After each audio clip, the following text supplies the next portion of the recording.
আসসালামু আলাইকুম বন্ধুরা, আজকে আমি তোমাদেরকে এই ভিডিওতে দেখা দিব কিভাবে ফেলে দেওয়া মাছগুলো রান্না করে খাওয়া যায়। মাছগুলো নরম হয়ে গেলে আমরা ফালাই দিই, অনেক সময় দেখা যায় খাওয়া যায় না। এইভাবে রান্না করে তোমরা বাড়িতে খাইতে পারো, তাহলে আর মাছ ফেলতে হবে না।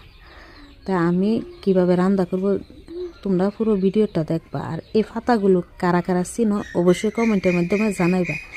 সাথে আমি এই পাতাগুলো আর লেম্বু পাতা, অনেকগুলো গোটা রসুন, পেঁয়াজ একসাথে ভেজে নিছি, সাথে কয়টা কারি পাতাও দিয়ে ভেজে নিছি।